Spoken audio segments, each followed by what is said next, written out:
ಸತ್ಯವೇದ ಗ್ರಂಥ ತಂದಿರುವವರೆಲ್ಲರೂ ನನ್ನೊಟ್ಟಿಗೆ ಇವತ್ತಿನ ಚಿಂತೆಗಾಗಿ ಯೋಹನನ ಸುವಾರ್ತೆ 1ನೇ ಅಧ್ಯಾಯದ 17ನೇ ವಚನವನ್ನು ತೆಗೆದುಕೊಳ್ಳೋಣ.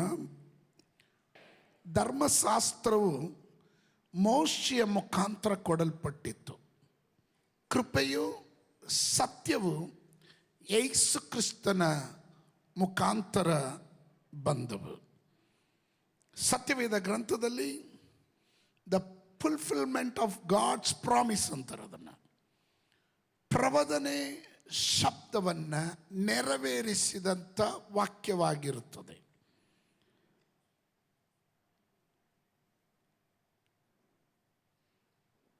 ಇಂಗ್ಲಿಷಲ್ಲಿ ಹೀಗೆ ಹೇಳ್ತಾರೆ, grace and truth come through Jesus Christ.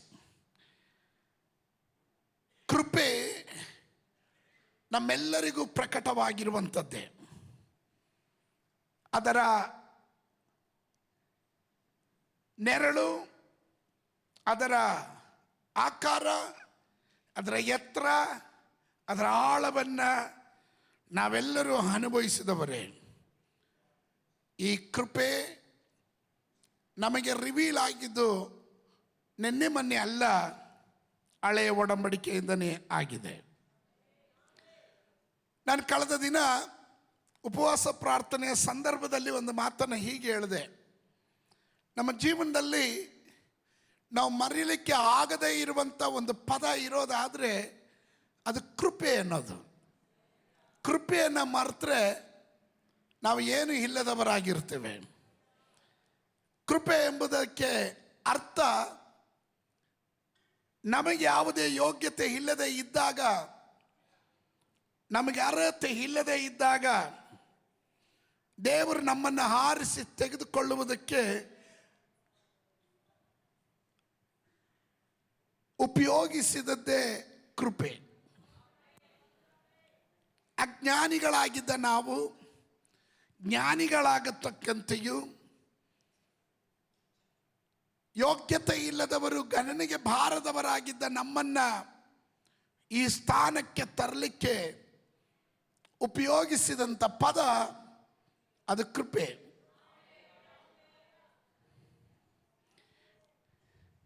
ನಿಮ್ಮ ರಕ್ಷಣೆ ಉಂಟಾದದ್ದು ಕೃಪೆಯಿಂದಲೇ. ಎಫೆಸದವರಿಗೆ ಬರೆದ ಪತ್ರಿಕೆಯಲ್ಲಿ ನಾವು ಕಾಣ್ತೇವೆ, ನಾವು ಪುಣ್ಯ ಕಾರ್ಯ ಮಾಡಿರೋದ್ರಿಂದ ಅಲ್ಲ ರಕ್ಷಣೆ ಹೊಂದಿದ್ದು, ಅವನ ಕೃಪೆಯಿಂದಲೇ ನಾವು ರಕ್ಷಣೆ ಹೊಂದಿದವರಾಗಿದ್ದೇವೆ. ಪಾಪಗಳ ಸಂಬಳ, ಪಾಪದ ಸಂಬಳ ಮರಣ. ಆದರೆ ಪಾಪದಿಂದ ನಮ್ಮನ್ನು ಶುದ್ಧೀಕರಣ ಮಾಡಿದ್ದು ಕೃಪೆಯಿಂದಲೇ. ನಾವೆಲ್ಲ ದೇವರನ್ನ ಅಂಗೀಕರಿಸಿದ್ದು ವ್ಯಕ್ತವಾಗಿ ದೇವರ ವಾಕ್ಯ ಹೇಳುತ್ತದೆ, ನೀವು ನನ್ನನ್ನು ಆರಿಸಿ ತೆಗೆದುಕೊಳ್ಳಲಿಲ್ಲ, ನಾನು ನಿಮ್ಮನ್ನು ಆರಿಸಿ ತೆಗೆದುಕೊಂಡೆ, ಅದು ಕೃಪೆಯಿಂದಲೇ. ಮನುಷ್ಯನ ಸ್ವಂತ ನೀತಿಯು ಓಲೆ ಹಚ್ಚಿದ ಬಟ್ಟೆಗೆ ಅಥವಾ ಕರೆ ಹಿಡಿದ ಬಟ್ಟೆಗೆ ಸಮವಾಗಿತ್ತು. ಆದರೆ ನಮಗೆ ಸ್ವಂತ ನೀತಿ ಇರಲಿಲ್ಲ. ನೀತೀಕರಣ ಉಂಟಾಗಿದ್ದು ಅದು ದೇವರ ಕೃಪೆಯಿಂದಲೇ. ಪ್ರಲಾಪಗಳ ಪುಸ್ತಕ 3:22 ಪ್ರಕಾರ ನಾವು ಉಳಿದಿರೋದು ಕೃಪೆಯಿಂದಲೇ. ನಾವು ಅನೇಕ ಸಂಕಷ್ಟಗಳಲ್ಲಿ, ಅನೇಕ ವೇದನೆಗಳಲ್ಲಿ ಹಾದು ಹೋದಾಗ, ಹೋರಾಟಗಳ ಮಧ್ಯದಲ್ಲಿ, ಮಾರಕರವಾದ ರೋಗಗಳ ಮಧ್ಯದಲ್ಲಿ, ಅನೇಕ ಅನಾಹುತಗಳ ಮಧ್ಯದಲ್ಲಿ, ಎಷ್ಟೊಂದು ವಿಪತ್ತುಗಳು ನಮ್ಮ ಕಣ್ಣು ಮುಂದೆ ನಡೀತಾ ಇರುವಾಗಲೂ ನಾವು ನಾಶವಾಗದೆ ಉಳಿದಿರೋದು ಆತನ ಕೃಪೆಯಿಂದಲೇ. ನಾನು ಅದನ್ನು ಹೇಳುವಾಗ ಎಷ್ಟು ಜನ ಗ್ರಹಿಸ್ಕೊಳ್ತೀರೋ, ಎಷ್ಟು ಜನ ಅದಕ್ಕೆ ಸ್ತೋತ್ರ ಹೇಳ್ತೀರೋ ನನಗಂತೂ ಅರ್ಥ ಆಗ್ತಾ ಇಲ್ಲ. ಆದರೆ ನಾನು ಒಂದಂತೂ ಹೇಳ್ತೇನೆ, ಆ ಕೃಪೆ ಇರುವವನು ಯಾವಾಗಲೂ ಇದನ್ನು ಮರೆಯದೆ ನೆನಪು ಮಾಡಿಕೊಳ್ತಾನೆ. ನಿಮಗುಂಟಾದಂಥ ಎಲ್ಲ ಆರ್ಥಿಕ ಆಶೀರ್ವಾದಗಳು, ನಿಮ್ಮ ಸ್ಥಾನ, ನಿಮ್ಮ ಗೌರವ, ನಿಮ್ಮ ಘನತೆ, ನಿಮಗೆ ಸಿಕ್ಕಿರುವ ಪದವಿ, ಇದೆಲ್ಲವೂ ಕೃಪೆಯಿಂದಲೇ ಎನ್ನುವರು ಮಾತ್ರ ಗಟ್ಟಿಯಾಗಿ ದೇವರಿಗೆ ಸ್ತೋತ್ರ ಹೇಳ್ರಿ. ನಮ್ಮ ಜೀವನದಲ್ಲಿ ನಡೆದಿರುವಂಥ ಎಲ್ಲ ಅದ್ಭುತಗಳು ದೇವರ ಕೃಪೆಯಿಂದಲೇ. ನಮ್ಮನ್ನು ಸೇವೆಗೆ ಕರೆದಿರೋದು ದೇವರ ಕೃಪೆಯಿಂದಲೇ. ಅನೇಕರು ನಮಗಿಂತ ಸಾಮರ್ಥ್ಯ ಉಳ್ಳವರು, ಯೋಗ್ಯತೆ ಉಳ್ಳವರು, ಜ್ಞಾನಿಗಳು, ಪದವಿ ಉಳ್ಳವರು, ವಿದ್ಯಾವಂತರು, ಸಮರ್ಥರು ಆಗಿರುವವರು ಅನೇಕರು ಇರುವಾಗ ಅವರನ್ನು ತಳ್ಳಿ ನಮ್ಮನ್ನು ಆರಿಸ್ಕೊಂಡಿದ್ದು ಅದು ದೇವರ ಕೃಪೆಯಿಂದಲೇ. Hallelujah, hallelujah. ನಿಮ್ಮ ಮೂಲಕ ಅಭಿಷೇಕ ಹೊರಗಡೆ ಬರೋದು ಅದು ಕೃಪೆಯಿಂದಲೇ. ನಾಳೆ ನೀವು ಪರಲೋಕಕ್ಕೆ ಹೋಗೋದು ದೇವರ ಕೃಪೆಯಿಂದಲೇ. ಆಮೇಲೆ ಅಲ್ಲಿ ಹಾಡುವಂಥ ಹಾಡುಗಳು ದೇವರ ಕೃಪೆಯಿಂದ ಎಂಬಂಥ ಕುರಿತ ಹಾಡುಗಳೇ ಜಾಸ್ತಿ ಇರುತ್ತೆ. ಇದೆಲ್ಲ ನಾನು ಯಾಕೆ ಹೇಳ್ತಾ ಇದ್ದೀನಿ ಅಂದರೆ, ಪ್ರತಿಯೊಂದು ಕಾರ್ಯದಲ್ಲೂ ನಮ್ಮ ಜೀವಿತದಲ್ಲಿ ನಡೆಯೋದು ಅಚಾನಕ್ಕಾಗಿ ನಡೆಯೋದಿಲ್ಲ, ಆಕಸ್ಮಿಕವಾಗಿ ನಡೆಯೋದಿಲ್ಲ. ಎಲ್ಲವೂ ದೈವ ಕೃಪೆಯಿಂದಲೇ ನಡೆಯುವಂಥದ್ದಾಗಿದೆ. ಅದಕ್ಕೆ ಇವತ್ತು ನನ್ನ ಸಂದೇಶದ ಪೀಠಿಕೆ ದೇವರ ಕೃಪೆಯಾಗಿದೆ. ಆಮೆನ್. ದೇವರ ಕೃಪೆಯಾಗಿರುತ್ತದೆ. ಈ ಕೃಪೆ ಹೊಸ ಒಡಂಬಡಿಕೆಯಲ್ಲಿ ಆರಂಭವಾದುದಲ್ಲ. ಇದು ಆದಿಕಾಂಡ ಪುಸ್ತಕದಿಂದ ಮಲಾಕಿ ಪುಸ್ತಕದವರೆಗೂ ಈ ಕೃಪೆಯ ಅನುಭವವನ್ನು ಹೊಂದಿದ ಅನೇಕ ಭಕ್ತರುಗಳು ನಮ್ಮ ಕಣ್ಣಿನ ಮುಂದೆ ನಿದರ್ಶನವಾಗಿದ್ದಾರೆ. Amen. Before the law was written on stone, ಧರ್ಮಶಾಸ್ತ್ರವು ಕಲ್ಲಿನಿಂದ ಕೆತ್ತಲ್ಪಟ್ಟಿತ್ತು. ಇದು ಗಮನಿಸ್ರಿ. Before the law was written on stone, grace was written in God's heart. ಆದರೆ ಕೃಪೆ ಅನ್ನೋದು ದೇವರ ಹೃದಯದಲ್ಲಿ ಆಗಲಿ ಹಚ್ಚೊಡೆದಿತ್ತು. ಆಮೇಲೆ ಅದಾಗಲೇ ದೇವರು ಬರೆದಿಟ್ಟುಬಿಟ್ಟಿದ್ದಾನೆ. ಆಮೇಲೆ ಒಂದು ಉದಾಹರಣೆ ನಿಮಗೆ ಹೇಳ್ತೀನಿ. ಈ ಕೃಪೆ ಒಬ್ಬನ ಮೇಲೆ ಇಳಿದು ಬಂದರೆ ಅವನ ಜೀವನ ಪರ್ಯಂತವಾಗಿ ಅವನ ಬರೆಗೈಯಲ್ಲಿ ಹೋಗೋದಿಲ್ಲ, ಅವನನ್ನು ಆಶೀರ್ವಾದದೊಂದಿಗೆ ದೇವರು ನಡೆಸ್ತಾನೆ. ಅಂದರೆ when grace is released, you will not go empty. ನಿನ್ನನ್ನು ಕೃಪೆ ಬಿಡುಗಡೆ ಮಾಡಿದ್ರೆ, ನಿನಗೆ ಕೃಪೆ ಸೌಖ್ಯ ಕೊಟ್ಟರೆ, ಕೃಪೆ ನಿನಗೊಂದು ಬಿಸ್ನೆಸ್ ಕೊಟ್ಟರೆ, ಈ ಕೃಪೆ ನಿನಗೊಂದು ಕುಟುಂಬ ಕೊಟ್ಟರೆ, ಈ ಕೃಪೆ ನಿನ್ನನ್ನು ಸೇವೆಗೆ ಕರೆದಿರೋದಾದರೆ, ಈ ಕೃಪೆ ನಿನ್ನನ್ನು ಬರಿಗೈಯಲ್ಲಿ ಬಿಡೋದಿಲ್ಲ. ಅರ್ಥ ಆದವರು ಮಾತ್ರ ಗಟ್ಟಿಯಾಗೊಂದು ಆಮೇಲೆ ಹೇಳ್ರಿ. ಆಮೇಲೆ ವಿಮೋಚನ ಕಾಂಡ ಪುಸ್ತಕ, ಬುಕ್ ಆಫ್ ಎಕ್ಸೋಡಸ್, ನಿಮ್ಗೆಲ್ಲರಿಗೂ ಸುಪರಿಚಿತವಾಗಿರೋ ವಾಕ್ಯ, 3ನೇ ಅಧ್ಯಾಯದ 21ನೇ ವಾಕ್ಯ. 3:21. ಅದಲ್ಲದೆ ಈ ನನ್ನ ಜನರಿಗೆ ಐಗುಪ್ತರ ದಯೆ ದೊರಕುವಂತೆ ಮಾಡುವೆನು. ಈ ನನ್ನ ಜನರಿಗೆ ಐಗುಪ್ತರ ದಯೆ ದೊರಕುವಂತೆ ಮಾಡುವೆನು. ಅದನ್ನು ಅಂಡರ್ಲೈನ್ ಮಾಡ್ಕೊಳ್ರಿ. ಆಮೇನ್. ಆದದ್ದರಿಂದ ನೀವು ಹೊರಡುವಾಗ ಬರಿಗೈಯಲ್ಲಿ ಹೋಗೋದಿಲ್ಲ. ಪಕ್ಕದಲ್ಲಿರೋ ಕೈ ಕೊಟ್ಟು ಹೇಳ್ರಿ, ನೀವು ಬಂದಂಗೆ ಹೋಗೋದಿಲ್ಲ. ಈ ಸಂದೇಶ ಕೇಳಿದ ಮೇಲೆ ನಿಮ್ಮ ಜೀವನದಲ್ಲಿ ಕೃಪೆಯ ಸಾಂದ್ರತೆ ಹೆಚ್ಚಾಗುತ್ತೆ. ನೀನಲ್ಲ ನಿನಗೋಸ್ಕರ ಮಾಡೋದು, ನಿನಗೋಸ್ಕರ ದೈವ ಕೃಪೆ ಕಾರ್ಯಗಳನ್ನು ಸಾಧಿಸಲಿಕ್ಕೆ ಹೋಗುತ್ತೆ.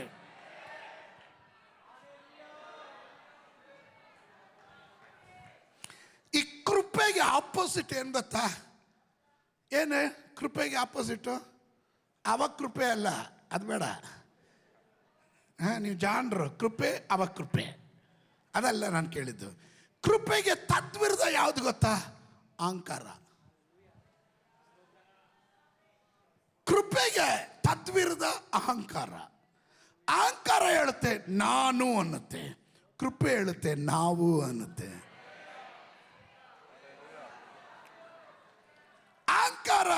ಜಂಬ ಕೊಚ್ಚುತ್ತೆ.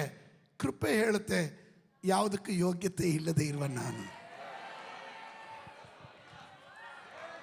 ಸ್ತೋತ್ರ ಸ್ತೋತ್ರ ಸ್ತೋತ್ರ ಸ್ತೋತ್ರ.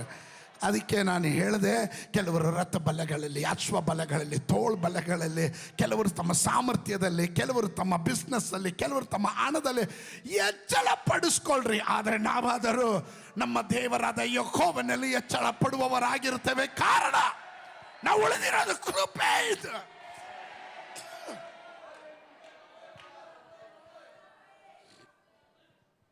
ಆಮೆನ್.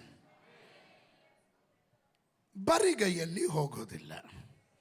ನಿಮ್ಮಲ್ಲಿ ಪ್ರತಿ ಸ್ತ್ರೀಯರು ನೆರೆ ಹೆಂಗಸರಿಂದಲೂ ನಿಮ್ಮ ಮನೆಯಲ್ಲಿ ಇಳ್ಕೊಂಡ ಹೆಂಗಸರಿಂದಲೂ ಬೆಳ್ಳಿ ಬಂಗಾರದ ಒಡವೆಗಳನ್ನು, ಬಟ್ಟೆಗಳನ್ನು ಕೇಳ್ಕೊಳ್ಳಿ. ನೀವು ಅವುಗಳನ್ನು ನಿಮ್ಮ ಗಂಡು ಹೆಣ್ಣು ಮಕ್ಕಳಿಗೆ ಹಿಡ್ರಿ, ಇದರಿಂದ ಐಗುಪ್ತರನ್ನು ಸೂರೆ ಮಾಡುವಿರಿ ಅಂದನು. ಆಮೇಲೆ ನಾನು ಇದರ ಭಾಗ ಆಲ್ರೆಡಿ ನಾನು ಅದನ್ನು ವರ್ಣಿಸಿದ್ದೀನಿ. ಇದು ಎಲ್ಲಿ ನಡೆದಿದ್ದು? ಆರಂಭ ನಡೆದಿದ್ದು ವಿಮೋಚನ ಕಾಂಡ ಪುಸ್ತಕದಲ್ಲಿ ಅಲ್ಲ, ಆದಿಕಾಂಡ ಪುಸ್ತಕದಲ್ಲಿ.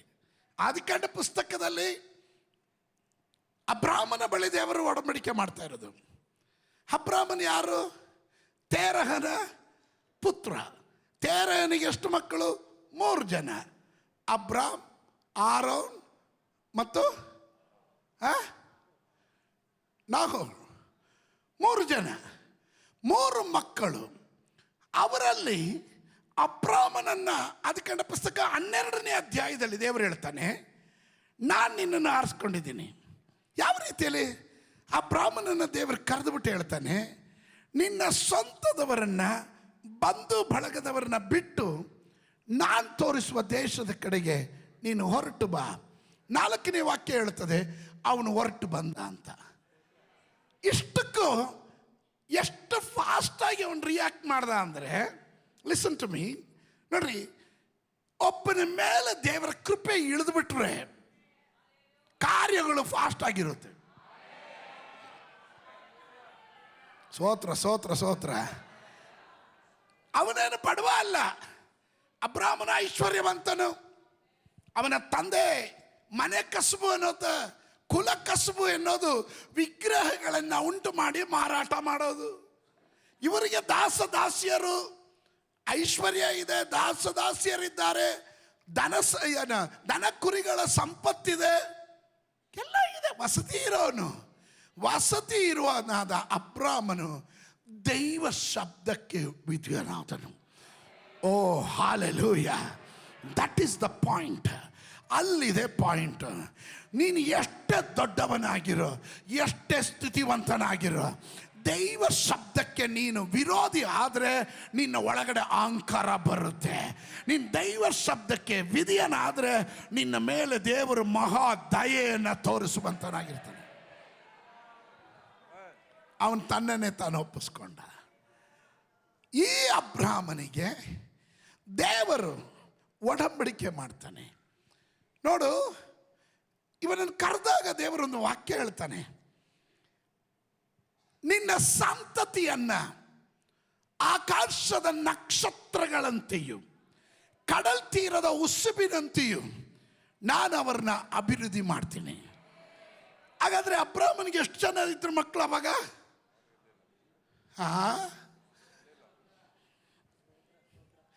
ನೀವು ಯಾಕೋ ಮಾತಾಡ್ತಾ ಇಲ್ಲ.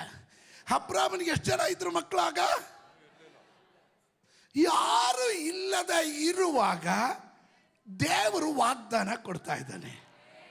ಆಮೇಲೆ ಚೆನ್ನಾಗಿ ಗಮನ ಇಟ್ಕೊಳ್ರಿ, ಯಾವಾಗಲೂ ದೇವರು ನಿನ್ನ ಪರ್ಮಿಷನ್ ಕೇಳಲ್ಲ ನನಗೆ ವಾಗ್ದಾನ ಮಾಡೋದು. ನಾನು ನೀವು ಹುಟ್ಟಿದ ಮೇಲೆ ಗಂಡ ಹೆಣ್ಣ ಅಂತ ತಿಳ್ಕೊಂಡು ಅದಕ್ಕೆ ತಕ್ಕ ಹಾಗೆ ರನ್ನ ಮುನ್ನ ಚಿನ್ನ ಮುತ್ತ ಏನು ಹೆಸರು ಇಡ್ತಾರೋ ತಂದೆ ತಾಯಿ ಇಟ್ಟಿದ್ರು. ಸ್ತೋತ್ರ, ಹೌದಲ್ಲ? ಆದರೆ ದೇವರು ನಾನು ನೀನು ಹುಟ್ಟಕ್ಕೆ ಮುಂಚೆ ಅಲ್ಲ, ಈ ಭೂಮಿಯನ್ನು ಉಂಟು ಮಾಡಕ್ಕೆ ಮುಂಚೆನೆ ದೇವರು ನನ್ನನ್ನು ನಿನ್ನನ್ನು ತನ್ನ ಪುಸ್ತಕದಲ್ಲಿ ಬರೆದಿಟ್ಕೊಂಡ್ಬಿಟ್ಟಿದ್ದ. ಕಮಾನ್ ಪಾಸ್ಟ್ರೆ, ಹಂಗಲ್ಲ ಹೇಳಿದ್ರೆ ಹೆಂಗೆ ಪಾಸ್ಟ್ರೆ ಅಂತ ಕೇಳಬೇಡ್ರಿ. ಹಂಗಲ್ಲ ಹೇಳಿದ್ರೆ ಹೆಂಗೆ ಪಾಸ್ಟ್ರೆ ಅಂತ ಕೇಳಬೇಡ್ರಿ. ನಾನು ನೀವು ಕಾಣ್ತಾ ಇರೋದು ಈಗ ಹಿಂದೆ ದೇವರು ಮಾಡಿರೋ ಪ್ಲಾನಿಗೆ ಈ ಕೃಪೆ ನಮ್ಮನ್ನು ದಪ್ಕೊಂಡು ಬರ್ತಾ ಇದೆ. ನಾನು ಹೇಳ್ತೀನಿ ಹೇಗೆ ಅಂತ. ಅಬ್ರಾಮನನ್ನು ದೇವರು ಹೇಳಿದ್ರು, ನಿನ್ನ ಸಂತತಿ ಆಕಾಶದ ನಕ್ಷತ್ರಗಳ ಹಾಗೆ, ಕಡಲ ತೀರದ ಉಸುಬಿನ ಹಾಗೆ. ಅವಾಗ ಅವನಿಗೆ ಎಷ್ಟು ಸಂತತಿ ಇದ್ರು? ಯಾರೂ ಇರಲಿಲ್ಲ. ಕೆಲವೊಮ್ಮೆ ಆಲೋಚನೆ ಹೇಳುವಾಗ, ಪ್ರವಾದನೆ ಹೇಳುವಾಗ ಪ್ರವಾದಿಗಳು ಅವರು ಎಲ್ಲ ಒಟ್ಟಿಗೆ ಹೇಳಲ್ಲ. ಸೂತ್ರ ಅಲ್ಲೊಂದು ಇಲ್ಲೊಂದು ಹೇಳಿರ್ತಾರೆ. ಎಲ್ರಿಗೂ ಒಂದೇ ಇದು ಕೊಡಲ್ಲ. ನೀವು ಈ ಗಾರ್ಮೆಂಟ್ ಫ್ಯಾಕ್ಟ್ರಿಗೆ ಕೆಲಸಕ್ಕೆ ಹೋದರೆ ಕಾಲರ್ ಹೊಲಿಯೋದಕ್ಕೆ ಒಂದು ಟೀಮ್ ಕೊಡ್ತಾರೆ, ಕೈ ಹೊಲಿಯೋದಕ್ಕೆ ಇನ್ನೊಂದು ಟೀಮು. ಸೋತ್ರ ಬರಲಿಲ್ಲ. ಪ್ಯಾಂಟಿಗೆ ಜಿಪ್ ಹೊಲಿಯೋನ್ ಬೇರೆ, ಅದಕ್ಕೆ ಕಾಲು ಜೋಡಿಸೋನ್ ಬೇರೆ. ಒಬ್ಬೊಬ್ಬರು ಒಂದೊಂದು ಫಿನಿಶ್ ಮಾಡ್ಕೊಂಡು ಹೋಗ್ತಾ ಇರ್ತಾರೆ. ಗಾರ್ಮೆಂಟ್ ಕೆಲಸ ಮಾಡಿದವ್ರಿಗೆ ಎಲ್ರಿಗೂ ಗೊತ್ತಿದೆ. ಇದು ತಾನೆ. ಎಲ್ಲ ಒಟ್ಟಿಗೆ ಹೊಲಿಯೋ ಟೈಲರ್ಗೆ ಹೆಚ್ಚಿನ ಬಿಸ್ನೆಸ್ ಇಲ್ಲ. ಇವನು ಲಾಟಾಗಿ ಹೊಲಿತಾ ಇರ್ತಾನೆ. ಎಲ್ಲ ಒಬ್ಬನೇ ಕಟ್ಟಿಂಗು ಮತ್ತು ಸ್ಟಿಚ್ಚಿಂಗು ಮಾಡೋಂಥ ಟೈಲರ್ ನೋಡ್ರಿ, ಅವನಿಗೆ ಒಂದು ಪ್ಯಾಂಟ್ ಒಂದು ದಿನ ಫುಲ್ ಹೊಲಿತಾನೆ. ಇಲ್ಲಿ ಹಂಗಲ್ಲ, ಪ್ರೊಡಕ್ಷನ್ ಬೇಗ ಆಗ್ತಾ ಇರುತ್ತೆ. ಆಮೇಲೆ ಜಾಯಿಂಗ್ ಹೊಡೆದು ಕಳಿಸ್ತಾ ಇರ್ತಾರೆ. ಎಷ್ಟು ಪೀಸ್ ಮಾಡಿದೆ ಅಂತ ಇವರು ಲೆಕ್ಕ, ಒಂದು ಪೀಸ್ ಕಟ್ ಮಾಡಿ ಅವ್ರ ಇದರಲ್ಲಿ ಇಟ್ಕೋತಾರೆ. ಆಮೇಲೆ ಅರ್ಥ ಆಗ್ತಿದೆಯಾ? ದೇವರು ಪ್ರವಾದಿಗಳಿಗೆ ಅಲ್ಪವಾಗಿ ತಿಳಿಸ್ತಾನೆ. ಯಾಕೆ? ನಮ್ಮನ್ನು ಎಚ್ಚರಿಸೋದಕ್ಕೆ. ಈಗ ಗಮನ ಇಟ್ಕೊಳ್ರಿ. ಅಬ್ರಾಮನಿಗೆ ದೇವರು ಹೇಳಿದನು, ನಿನ್ನ ಸಂತತಿಯನ್ನು ನಾನು ಆಶೀರ್ವಾದ ಮಾಡ್ತೇನೆ, ನೀನೇ ಆಶೀರ್ವಾದದ ನಿಧಿ ಆಗಿರ್ತೀಯ, ನಿನ್ನ ಮೂಲಕ ಅನೇಕರು ಆಶೀರ್ವದಿಸಲ್ಪಡ್ತಾರೆ. Is it right? ಕರೆಕ್ಟಾ? ಆವಾಗ ಸಂತತಿನೇ ಇರಲಿಲ್ಲ. ಕೆಲವೊಮ್ಮೆ ನಿಮಗೆ ಆಲೋಚನೆ ಬರುವಾಗ ಅದರ ಯೋಚನೆನೇ ಇರಲ್ಲ, ಆ ಚಿಂತೆನೇ ಇರಲ್ಲ, ಅದು ನಿಮ್ಮ ಕಣ್ಣಲ್ಲಿ ಕಾಣೋದೇ ಇಲ್ಲ. ಹಲ್ಲೆಲೂಯ. ಇಲ್ಲದೆ ಇರೋದನ್ನು ಮೊದಲೇ ಕಂಡಿರುವ ದೇವರು. ಅದಕ್ಕೆ ದೇವರ ವಾಕ್ಯ ಹೇಳ್ತದೆ, ಅವನ ಆರಂಭದಲ್ಲಿ ಅಂತ್ಯವನ್ನು ಸೂಚಿಸ್ತಾನೆ. Because he is the alpha and he is the omega. ಅವನೇ ಆರಂಭ, ಅವನೇ ಕೊನೆ. ಅರ್ಥ ಆಗ್ತಿದೆಯಾ? ಈಗ 15ನೇ ಅಧ್ಯಾಯಕ್ಕೆ ಬಂದಾಗ ದೇವರು ಅಲ್ಲಿ ಒಡಂಬಡಿಕೆ ಮಾಡ್ತಾನೆ. ಅಬ್ರಾಮನ ಜೊತೆಯಲ್ಲೇ ಒಡಂಬಡಿಕೆ ಮಾಡ್ತಾನೆ. ನಿನ್ನ ಸಂತತಿ 400 ವರ್ಷ, 4 ತಲೆಮಾರುಗಳು, 400 ವರ್ಷ, ಅಲ್ಪ ಕಾಲ ಅವರು ಐಗುಪ್ತ ದೇಶದಲ್ಲಿ ದಾಸತ್ವದಲ್ಲಿರ್ತಾರೆ. ಅವರು ವಾಪಸ್ ಬರುವಾಗ ಹೆಂಗ್ ಬರ್ತಾರಂತೆ? ಬಹು ಆಸ್ತಿವಂತರಾಗಿ ಹೊರಗಡೆ ಬರ್ತಾರೆ. Is it okay? ಮೋಶೆನೂ ಹುಟ್ಟಿಲ್ಲ, ಮೋಶೆರ ಅಪ್ಪ ಅಮ್ಮನೂ ಹುಟ್ಟಿಲ್ಲ. ಸ್ತೋತ್ರ. ಅಂದರೆ 400 ವರ್ಷಗಳ ದಾಸತ್ವಕ್ಕೆ ಹೋಗೋದಕ್ಕೆ ಮುಂಚೆ, ಅಂದರೆ ಮೋಶೆ ಎಷ್ಟು ವರ್ಷ ಬದುಕಿದ್ದ?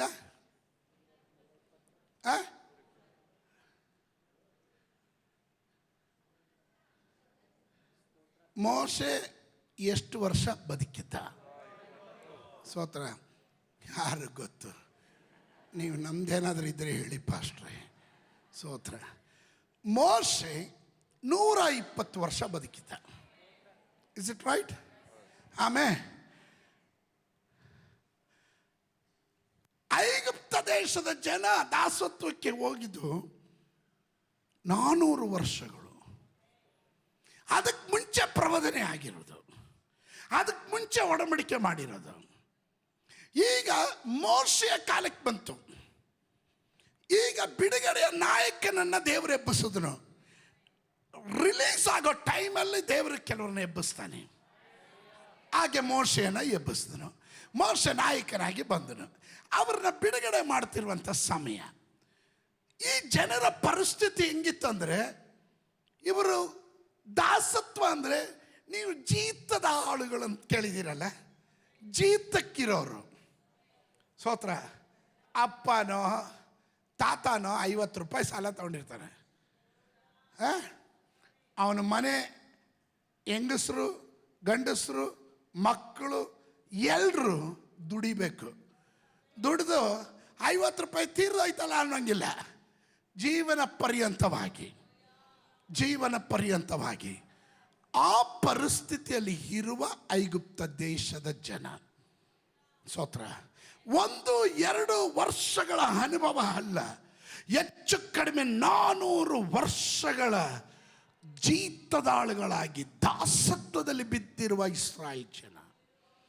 ಇವರ ಬಳಿಯಲ್ಲಿ ಮೋಶೆ ಎಂಬ ನಾಯಕನನ್ನು ಎಬ್ಬಿಸುವಾಗ ದೇವರು ಹೇಳ್ತಾನೆ, ನಾನು ನಿನ್ನನ್ನು ಫರೋಹನ ಬಳಿ ಕಳಿಸ್ತೀನಿ, ಐಗುಪ್ತ ದೇಶದ ಅರಸನಾದ ಫರೋಹನ ಬಳಿ ಕಳಿಸ್ತೀನಿ, ನನ್ನ ಜನರನ್ನು ಬಿಡಿಸೋದಕ್ಕೆ ನೀನು ಹೋಗು ಅಂತ.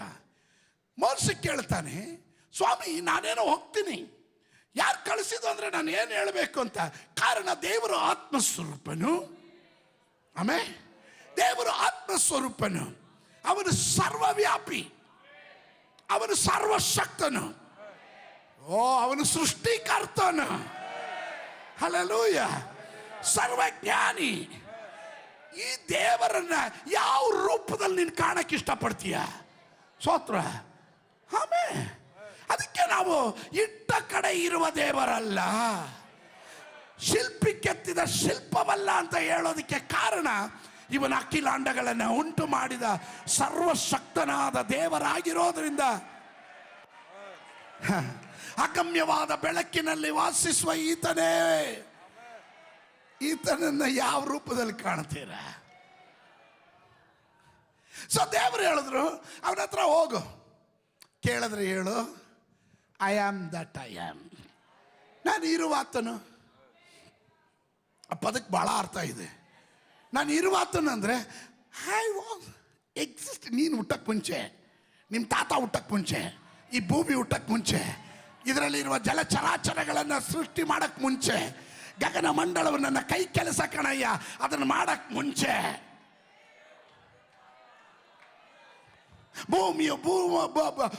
ಭೂಮಿಯಲ್ಲಿರುವ ಸಮಸ್ತವು ಯೆಹೋವನಿಗುಳ್ಳದು. ಅದಕ್ಕೆ ಅವ್ರು ಹೇಳಿದ್ರು, I am that I am. ನಾನು ಇರುವಾತನಾಗಿದ್ದೇನೆ. Come on somebody shout hallelujah. Hallelujah. ನಾನು ಸೇವಿಸುವ ದೇವರು ಯಾವುದೋ ಕಾಂಜಿ ಪಿಂಜಿ ದೇವರಲ್ಲ, ಅವನು ಇರುವಾತನೇ.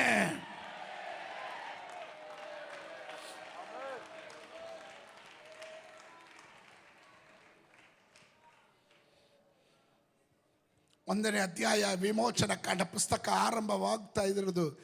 ದೇವರು ನೋಡ್ತಾನೆ, ನಾನು ನನ್ನ ಜನರ ಕಣ್ಣು ನೀರನ್ನು ಕಂಡೆನು, ಅವರ ಮೊರೆಯನ್ನು ನಾನು ಕೇಳಿದೆ, ಅವರ ಕರಕರೆಯನ್ನು ನಾನು ಕೇಳಿದೆ, ನಾನು ಅವರನ್ನು ಬಿಡಿಸ್ತೇನೆ. ಸ್ತೋತ್ರ. ಕುರಿ ಮೇಯಿಸೋಕೆ ಬಂದಂಥ ಮೋಶೆ ಹೋರೇಬಿನಲ್ಲಿ ಅವನಿಗೊಂದು ಸಂದರ್ಶನ ಆಗುತ್ತೆ. ಹಲ್ಲೆಲೂಯ. ಮುಳ್ಳಿನ ಪೊದೆಗಳು ಉರಿತಾ ಇದೆ, ಆದರೆ ಬೆಂದೋಗ್ತಾ ಇಲ್ಲ, ಸುಟ್ಟೋಗ್ತಾ ಇಲ್ಲ.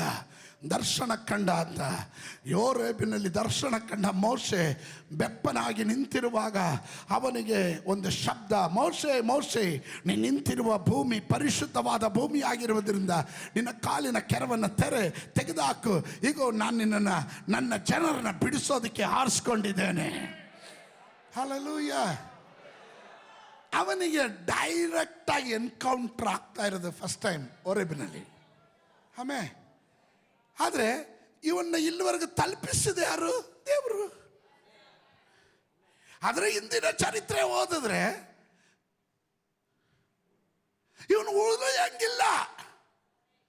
ಎಲ್ಲ ಶಿಶುಗಳನ್ನ ಕೊಂದು ನೈಲ್ ನದಿಯಲ್ಲಿ ಎಸೆಯುವಾಗ ಈ ಮಗು ಉಳ್ಕೊಂಡಿದೆ ಹೆಂಗೆ? ಅದರ ಹೆಸರೇ ಕೃಪೆ ಅಂತ.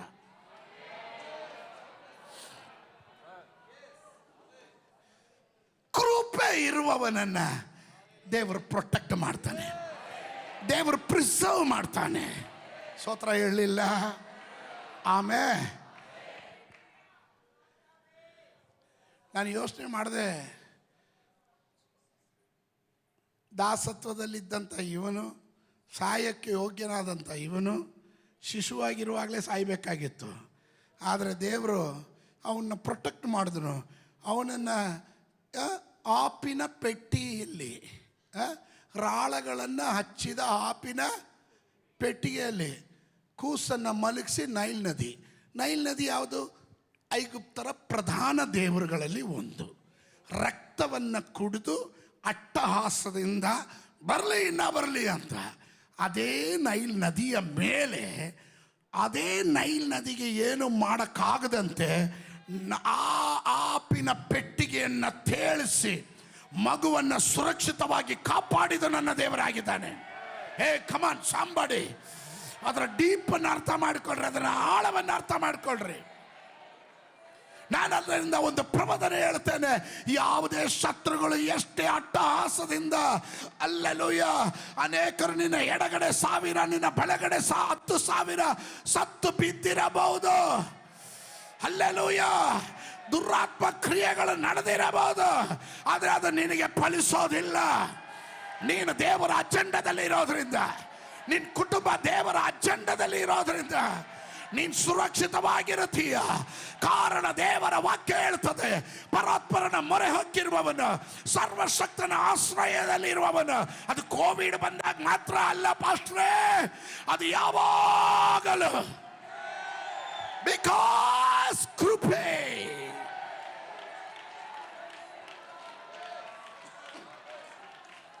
Are you with me? ನೀವು ನನ್ನ ಜೊತೆ ಇದ್ದೀರಾ? Get ready. ಆಮೇ ಈ ಕೃಪೆ ಅವನನ್ನು ಉಳಿಸ್ತು. ಈ ಕೃಪೆ ಅವನನ್ನು ದಾಸತ್ವದಲ್ಲಿದ್ದಂಥ ಮನೆಯಿಂದ ರಾಜನ ಅರಮನೆಗೆ ಕೊಂಡೊಯ್ತು. ಅನೇಕ ಮನೆಗಳಲ್ಲಿ ಮಕ್ಕಳನ್ನು ಕಳೆದುಕೊಂಡು ದುಃಖದ ವಾತಾವರಣ ಇರುವಾಗ, ಯಾಕಬೆದಳೆ ಹಮ್ರಾನೆ, ದೇವರಿಗಾಗಿ ನಿಂತ ನಿನ್ನ ಕುಟುಂಬದಲ್ಲಿ ಕಣ್ಣು ನೀರಲ್ಲ, ನಿನ್ನ ತಲೆಮಾರಿಗೊಂದು ಉತ್ತಮ ಭವಿಷ್ಯ. ಪ್ರವಚನೆ ಹೇಳ್ತಾ ಇದ್ದಾನೆ. ಇದರ ಒಳಗಡೆ ದೈವ ಕೃಪೆಯಲ್ಲಿ ನಿಂತ ಕೆಲ ಕುಟುಂಬಗಳ ತಲೆಮಾರನ್ನ ನನ್ನ ಪ್ರವಚನೆ ಹೇಳ್ತಾ ಇದ್ದೇನೆ. ಯಾರು ದೇವರ ರಾಜ್ಯಕ್ಕಾಗಿ ಏನೆಲ್ಲ ಬಂದರು, ಸಭೆಯೊಂದಿಗೆ ಎಗಲ್ಕೊಟ್ಟು ವಿರೋಧಿಗಳ ಬಾಯನ್ನು ಕಟ್ಟಿ ಹಾಕಿ ದೈವ ಕೃಪೆಯಲ್ಲಿ ಯಾರೆಲ್ಲ ನಿಂತರೋ, ನಿನ್ನ ತಲೆಮಾರು ನಿನಗೆ ಯೋಗ್ಯತೆ ಇಲ್ಲದೆ ಇರಬಹುದು, ಆದರೆ ನಿನ್ನ ತಲೆಮಾರು ಅರಮನೆಯಲ್ಲಿ ಬೆಳೆಯುತ್ತೆ.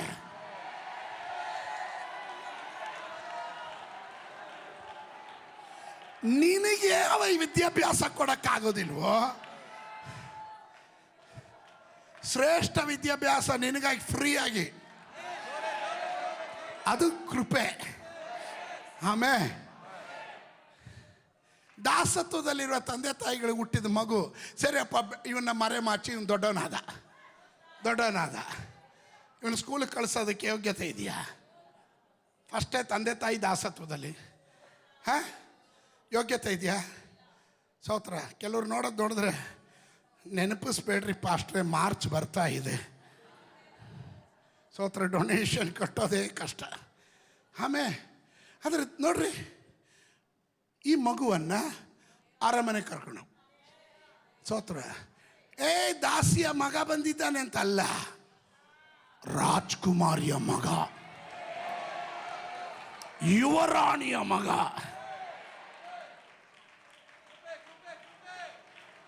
ನಿಮಗೆ ಇದರ ಆಲೋಚನೆ ಅರ್ಥ ಆಗ್ತಿದೆಯಾ ಇಲ್ವೋ ಗೊತ್ತಿಲ್ಲ. ನಾನು ಈ ವರ್ಷ ಸುವರ್ಣದಂಡ ಮತ್ತು ದೈವಿಕವಾದ ಅನುಮೋದನೆ ವರ್ಷ ಅಂತ ಹೇಳಿದಾಗ ಒಂದು ಪ್ರವಚನ ಹೇಳಿದೆ. ಆ ಪ್ರವಚನೆಯಲ್ಲಿ ಹೀಗೆ ಹೇಳಿದೆ, ಈ ವರ್ಷ ನೀವು ಯುದ್ಧ ಮಾಡೋ ಅವಶ್ಯಕತೆ ಇಲ್ಲ, ನೀವು ಹೊಂದ್ಕೊಳ್ಳೋದ್ರಲ್ಲಿ ರೆಡಿಯಾಗಿರ್ರಿ ಅಂತ. ಅನ್ಯೂಶಲ್ ಆಗಿರುವ ಕಾರ್ಯಗಳನ್ನು ಎಕ್ಸ್ಪೆಕ್ಟ್ ಮಾಡ್ರಿ. ಅನ್ಎಕ್ಸ್ಪೆಕ್ಟೆಡ್ ಆಗಿರುವ ಕಾರ್ಯಗಳನ್ನು ಎಕ್ಸ್ಪೆಕ್ಟ್ ಮಾಡ್ರಿ. ಅನ್ಯೂಶಲ್ ಆಗಿರುವ ಕಾರ್ಯಗಳು, ಸಾಧಾರಣವಾಗಿ ನಡೆಯಕ್ಕಾಗದೇ ಇರುವ ಕಾರ್ಯಗಳು, ಯೋಚನೆ ಮಾಡದೇ ಇರೋ ಕಾರ್ಯಗಳು, ಚಿಂತೆ ಮಾಡಕ್ಕಾಗದೇ ಇರೋ ಲೆವೆಲ್ಗಳು, ಪರಲೋಕದ ದೇವರು ಕೆಲವರನ್ನ ಕೊಂಡೊಯ್ತಾನೆ. ಅದರ ಹೆಸರು ಕೃಪೆ.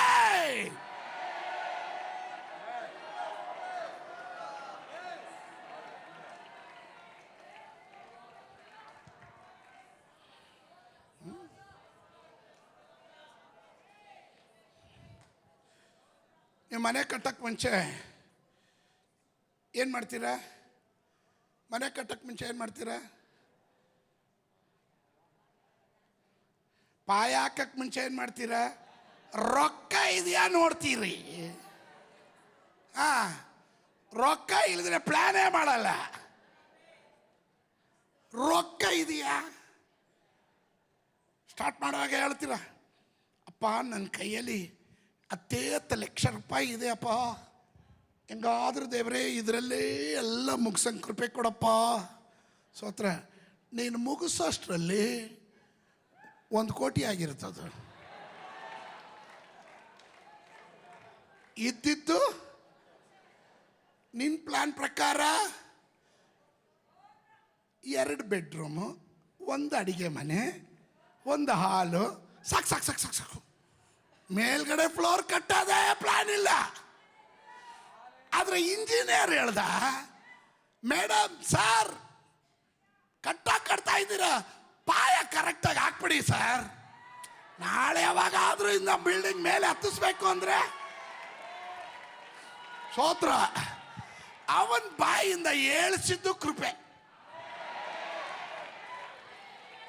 ನೀನು ಅದಕ್ಕೆ ಎಸ್ ಅಂದಿದ್ದು ಕೃಪೆ.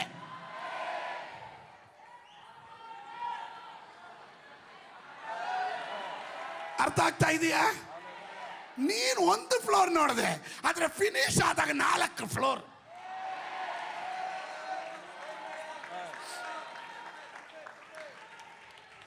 ಅಬ್ರಹಾಮನು ಯಾಕೋಬದವಳು ಈ ಮಗುವನ್ನ ನೀರಿನಲ್ಲಿ ಆಪಿನ ಪೆಟ್ಟಿಗೆಯಲ್ಲಿ ತೇಲಿಸ್ಬಿಡುವಾಗ ಅವ್ರಿಗೊಂದೇ ಒಂದು ಪ್ರಾರ್ಥನೆ ಏನಿತ್ತು ಗೊತ್ತಾ? ಯಾರಾದರೂ ಒಳ್ಳೆಯವ್ರ ಕೈಗೆ ಈ ಮಗು ಸಿಕ್ಕಿ ಕೊಲ್ದಿರೆ ಸಾಕಿದ್ರೆ ಸಾಕಪ್ಪ, ಜೀವ ಉಳಿಸಿದ್ರೆ ಸಾಕು, ಜೀವ ಉಳಿಸಿದ್ರೆ ಸಾಕು. ಆದ್ರೆ ಸಿಕ್ಕಿದ್ದು ಯಾರ ಕೈಯಲ್ಲಿ? ಯುವರಾಣಿಯ ಕೈಯಲ್ಲಿ. ಸ್ತೋತ್ರ. ಅದನ್ನ ನೋಡ್ತಾ ಇದ್ದಿದ್ದು ಯಾರು? ಅಕ್ಕ ಮಿರಿಯಮ್ಮಳು. ಅವಳು ಹಿಂಗೇ ನೋಡ್ತಾ ಇದ್ದ. ನೋಡಿದ ತಕ್ಷಣ ಅರ್ಥ ಆಯ್ತು. ಅವಳು ಕರೆದ, ನೋಡು ಯಾರಾದರೂ ಈ ಮಗುಗೆ ಹಾಲು ಕುಡಿಸೋಂಥ ತಾಯಿದಿರಿದ್ರೆ ಒಬ್ರನ್ನ ಕರ್ಕೊಂಬ ಅಂತ. ನನ್ನ ಪ್ರಶ್ನೆ, ಎಷ್ಟು ಮಕ್ಕಳು ನೈಲ್ ನದಿಯಲ್ಲಿ ಸತ್ತರು? ಎಷ್ಟು ತಾಯಿದಿರು ಬಾಣಂತಿಗಳಿದ್ರು? ಅವ್ರು ಯಾರನ್ನು ಕರೀಲಿಲ್ಲ.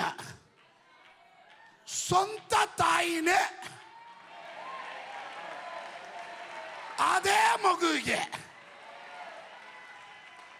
ಅಮ್ಮನೇ ಹಾಲು ಉಣಿಸಂಗೆ ಮಾಡಿದ್ದು ಕೃಪೆ ಅಲ್ಲವೇ?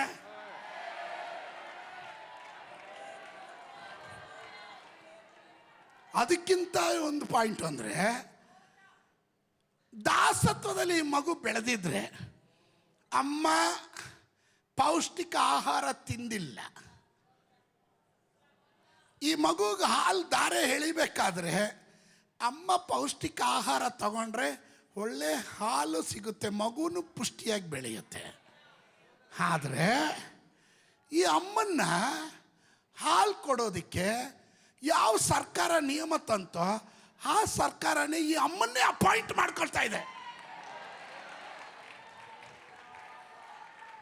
ಗ್ರಾಜ್ಯುಯೇಟ್, PF, ESI, ಸಿಕ್ ಲೀವು, EL, CL ಎಲ್ಲ ಕೊಟ್ಟು ಸ್ಯಾಲ್ರಿ ಕೊಟ್ಟು ಸ್ವಂತ ಮಗುವಿಗೆ.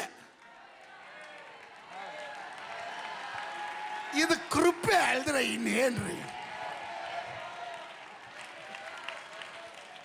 ಇದನ್ನು ಕರೆಯೋದೇ ಕೃಪೆ ಅಂತ. ಸ್ತೋತ್ರ. ಅಮ್ಮನ ಕಣ್ಣು ಮುಂದೆನೆ ಇವನ ವಿದ್ಯಾಭ್ಯಾಸ,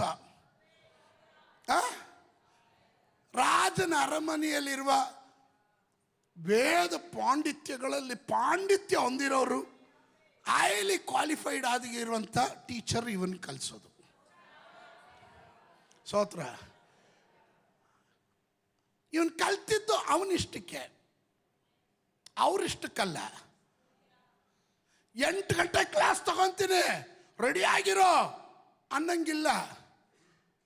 ಯುವರಾಜ್ರೆ, ನಾಳೆ ಮುಂಜಾನೆ ಎಷ್ಟು ಗಂಟೆಗೆ ಬರಲಿ? ಟೀಚರ್ ಕ್ಲಾಸ್ ತಗೊಬೇಕಾದ್ರೆ ಇವನ್ ಪರ್ಮಿಷನ್. ಕೃಪೆ ಅಲ್ದ್ರೆ ಏನ್ರಿ ಇದು?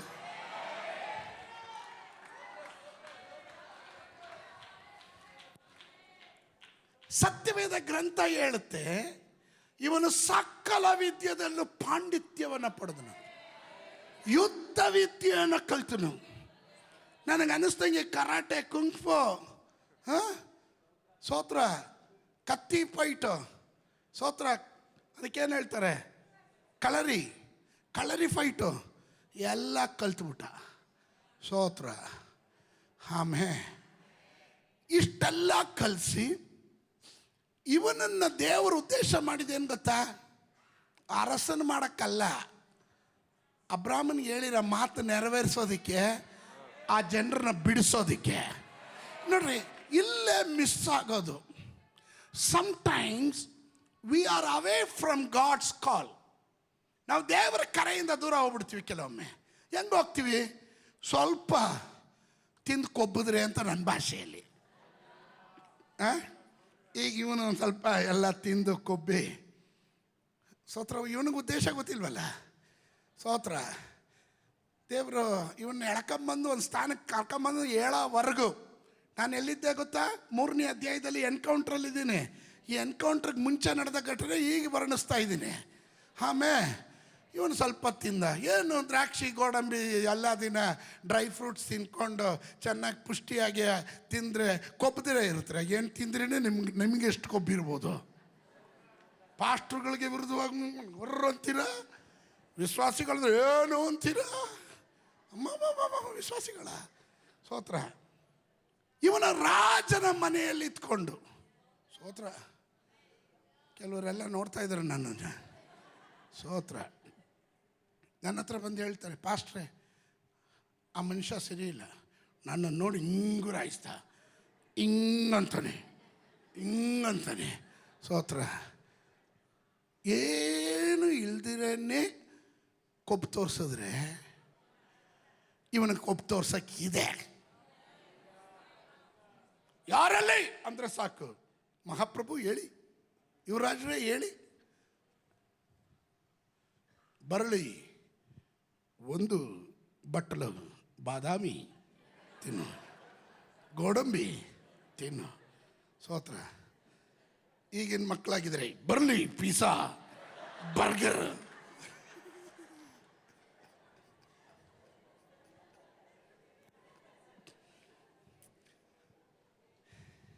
Listen to me. ನೀವು ಇದನ್ನು ನೀವೊಂದು ಚಿತ್ರವಾಗಿ ನೀವು ಅದರ ಒಳಗಡೆ ಪ್ರವೇಶ ಮಾಡಬೇಕು. ಇವನು ಹೆಂಗೆ ಮಾಡಿರ್ಬೋದು? 40 ವರ್ಷ. ಅವನ ಆಯುಷ್ಕಾಲ ಎಷ್ಟಿತ್ತು? 120. ಫಸ್ಟ್ 3 ಡಿವೈಡ್ ಮಾಡ್ತೀವಿ ಅದನ್ನು. ಫಸ್ಟ್ 40 years ಈ ಥಾಟ್ ಐ ಆಮ್ ಸಂಬಡಿ. ಸ್ತೋತ್ರ. ಅದೇ ಆಗೋದು. ವಿಶ್ವಾಸಿಗಳು ಏನು ಇಲ್ದ್ರೆ ಬರ್ತವೆ, ಸ್ವಲ್ಪ ರೆಕ್ಕೆ ಪಕ್ಕ ಬಂದಿದ್ದ ತಕ್ಷಣ ಅವ್ರು ಹೇಳ್ತಾರೆ ಐ ಆಮ್ ಸಂಬಡಿ ಅಂತ. ಹುಷಾರು, ದೇವರು ನೋಬಡಿ ಮಾಡಿಬಿಡ್ತಾರೆ.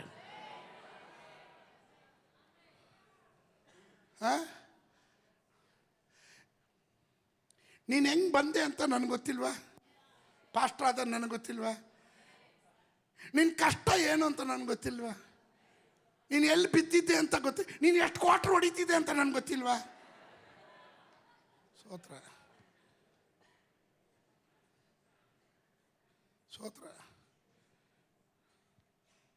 ನಾಶನದ ಕೆಸರಿನಲ್ಲಿದ್ದಾಗ, ಒಂದು ಕಣ್ಣಿಗೆ ದಯೆ ತೋರದೇ ಇದ್ದಾಗ, ಯಾರು ಸಪೋರ್ಟಿಗೆ ಬರದೇ ಇದ್ದಾಗ, ಈ ಪಾಸ್ಟರ್ ಬೇಕಾಗಿತ್ತು ಕೈ ಹಿಡಿದು ನಡೆಸೋಕ್ಕೆ.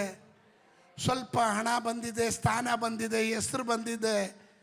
ಸ್ವಲ್ಪ ನೀನು ಕೊಪ್ಪು ತೋರಿಸಿದ್ರೆ ಪಾಸ್ಟ್ರಿಗೆ ಗೊತ್ತು, ಕೊಪ್ಸಕ್ಕೂ ಗೊತ್ತು, ಕೊಪ್ಪು ಕರಗ್ಸಕ್ಕೂ ಗೊತ್ತು. ಈ ಪಾಸ್ಟರ್ ಅಲ್ಲ, ಹಿರಿಯ ಕುರುಬ. ಸ್ತೋತ್ರ. ಆಮೇಲೆ ಈ ಪಾಸ್ಟ್ರು ಏನು ಎಳಿಸ್ತಾನೆ ಅಂತ ಹೇಳಿದ್ರು. ಎಳಿಸ್ಲಿ ನೋಡೋಣ ಬಂದ್ಬಿಟ್ಟಿರ. ನಾನು ಕೃಪೆಯಿಂದನೇ ಅಂತೀನಿ. ಸ್ತೋತ್ರ. Listen, he thought I am somebody. I know everything. I am well qualified. ನನಗೆ ಯುದ್ಧ ಮಾಡ್ಲಿಕ್ಕೆ ಬರುತ್ತೆ, ಎಲ್ಲದಕ್ಕೂ ಸಮರ್ಥನಾಗಿದ್ದೀನಿ. ಕಬ್ಬಂತು. ದೇವ್ರು ಹೇಳಿದ್ರು, ಮಗನೇ ಸಾಕು, ಎಲ್ಲ ಟ್ರೈನಿಂಗ್ ಕೊಟ್ಟಾಯಿತು, ಇನ್ನು ಬಾ ಹೊರಗಡೆ. ಸ್ತೋತ್ರ. ಒಂದಿನ ಐಗುಪ್ತರು ಯಾರು ಜಗಳ ಮಾಡ್ತಾಯಿದ್ರು. ಒಬ್ಬನ ಇದು ಮಾಡ್ದ, ಗಲಾಟೆ ಮಾಡ್ತಾಯಿದ್ದ. ಸ್ತೋತ್ರ. ಇಸ್ರಾಯೇಲಿನ ವಿರುದ್ಧವಾಗಿ ಗಲಾಟೆ ಮಾಡ್ತಿದ್ದ. ಇವನು ಹೋದ ಮಧ್ಯಸ್ಥಿಕೆ. ಹೋಗ್ಲಿ ಬಿಡೋ, ಯಾಕೆ ಕಚ್ಚಾಡ್ತೀರಾ, ಹೋಗ್ರೋ, ಸಮಾಧಾನವಾಗಿ ಹೋಗ್ರೋ ಅಂದ್ರೆ. ಅವನು ನೀನು ಯಾರು ಕೇಳೋಕ್ಕೆ, ನೀನು ಯಾರು ಅಂತ ನನಗೆ ಗೊತ್ತು ಅಂದ. ಸ್ತೋತ್ರ. ಆವಾಗಲೇ ಅವನಿಗೆ ಸುರ್ಕಂದಿರ್ಬೇಕು. ನಿಮ್ಮಮ್ಮ ಎಲ್ಲಿಂದ ತಂದರು ಅಂತ ನನಗೆ ಗೊತ್ತು. ನೀನು ಆ ನೈಲ್ ನದಿಯಲ್ಲಿ ಸಿಕ್ಕಿದವನು, ನೀನು ಆ ದಾಸತ್ವದಲ್ಲಿದ್ದವನು. ಇವನಿಗೆ ಉರಿ ಬಂದುಬಿಡ್ತು. ಕೆಲವೊಮ್ಮೆ ಈಗ ಬ್ರರ್ ಅಂತ ಬಂದ್ಬಿಡುತ್ತೆ ಕೊಬ್ಬಿರೋರಿಗೆ. ಸ್ತೋತ್ರ. ನೀವು ಸೈಲೆಂಟಾಗಿರೋದು ನೋಡಿದಾಗ ನನಗೊಂದು ಸಂಶಯ. ಗುರ್ರ ಅಂತ ಇವನಿಗೆ ಆ ಕೋಪ ಬಂದ್ಬಿಡ್ತು. ಒಂದೇ ಹೊಡೆದ ನೋಡ್ರಿ, ಅವ್ನು ಸತ್ತೋಗ್ಬಿಟ್ಟ. ಸತ್ತು ಇವನಿಗೆ ಹೇಳ್ದ, ಇಸ್ರಾಯೇಲ್ ನೋಡಿ ಯಾರಿಗೂ ಹೇಳ್ಬೇಡ, ಮರ್ಡರ್ ಕೇಸ್ ಅಲ್ವಾ, ಮುಚ್ಚಿಕ್ಬಿಟ್ಟ. ಇನ್ನೊಂದಿನ ಹೋದ್ರೆ ಇಬ್ರು ಇಸ್ರಾಯೇಲ್ರೇ ಕಚ್ಚಾಡ್ತಾ ಇದ್ದಾರೆ. ಸ್ತೋತ್ರ. ಇವನು ಹೋದ, ಸಮಾಧಾನ ಮಾಡಕ್ಕೆ ಹೋದ, ಏನೋ ಒಳ್ಳೇದು ಮಾಡಕ್ಕೆ ಹೋದ. ಇವನು ಹೇಳ್ದ, ಏನು ಅವತ್ತು ಅವ್ನು ಕೊಡತ್ತು ಮಲಗಿಸ್ದಂಗೆ, ಅಯ್ಯೋ ಗೊತ್ತಾಗ್ಬಿಡ್ತ ವಿಷಯ, ಸರಿಯಪ್ಪ ನಾನು ಬರ್ತೀನಿ ಅಂತ ಹೋಗ್ಬಿಟ್ಟ. ಸ್ವಲ್ಪ ಯೋಚನೆ ಮಾಡಿ. ಇವನ್ ಅಲ್ಲಿಂದ ವಿಷಯ ಗೊತ್ತಾಗಿ, ಕಾನೂನು ಎಲ್ಲರಿಗೂ ಒಂದೇ, ಅಪರಾಧಿಗೆ ಶಿಕ್ಷೆ ಆಗಬೇಕು ಅಂತ ಯಾರಾದ್ರೆ ಮಂತ್ರಿಗಳು ಅವರ ಆ ಅರಮನೆಯಲ್ಲಿ ಏನಾದರೂ ಪ್ರಸ್ತಾಪ ಮಾಡಿದ್ರೆ, ಯುವರಾಜನಾದರೇನಂತೆ ಕೊಂದ ತಪ್ಪಿಗೆ ಅವನಿಗೆ ಶಿಕ್ಷೆ ವಿಧಿಸ್ತೀನಿ ಅಂತ ಹೇಳಿ ಇವನ ಶಿಕ್ಷೆ ಕೊಟ್ಬಿಡ್ಬೋದಾಯ್ತು. ಇವನು ಅಲ್ಲಿಂದ ಎಸ್ಕೇಪ್ ಆಗ್ಬಿಟ್ಟ. ಸ್ತೋತ್ರ. ಹಂಗೆ ಎಸ್ಕೇಪ್ ಆಗಿ ಅವನು ಮಿಥ್ಯಾನ್ ದೇಶಕ್ಕೆ ಹೋಗ್ತಾನೆ. 40 ವರ್ಷ. ಎಷ್ಟು ವರ್ಷ? ಅಡ್ರೆಸ್ಗೆ ಇಲ್ಲ. ಸ್ತೋತ್ರ. ನನಗೆ ಅನ್ನಿಸ್ದಂಗೆ ಆಗ ಟಿ ವಿ ಇಲ್ಲ, ನ್ಯೂಸ್ ಪೇಪರ್ ಇಲ್ಲ, ಏನು ಇಲ್ದಿರ ಇದ್ದಿದ್ದರಿಂದ ಎಲ್ಲ ಔಟ್ ಸತ್ತೋಗಿರ್ಬೇಕು ಅನ್ಕೊಂಡು ಬಿಟ್ಬಿಟ್ರೇನೋ. ಈ 40 ವರ್ಷ ಆಗಿದೆ. ಈಗ ಇವನು ವೇಷ, ರೀತಿ, ಭಾಷೆ ಎಲ್ಲ ಬದಲಾವಣೆ ಆಗೋಯ್ತು. ಸ್ತೋತ್ರ. ಎಲ್ಲ ವ್ಯತ್ಯಾಸ ಆಗೋಯ್ತು.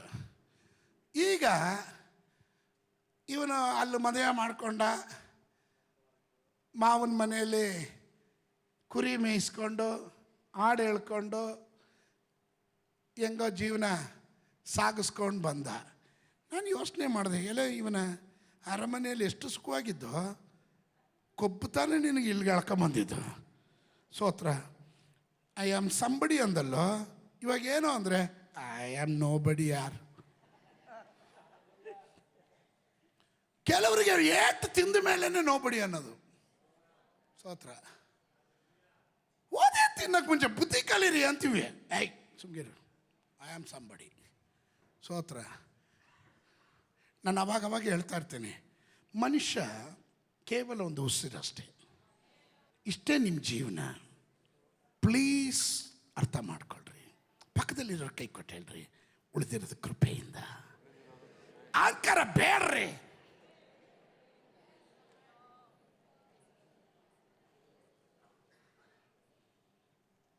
ಯಾರ್ಯಾರೋ ಏನೇನೋ ಯೋಚನೆ ಮಾಡ್ತಾ ಇದ್ದೀರ. ಒಳ್ಳೇದು ಯೋಚನೆ ಮಾಡಿದವ್ರನ್ನೆಲ್ಲ ಆಶೀರ್ವಾದ ಮಾಡ್ಕೊಳ್ತೇನೆ.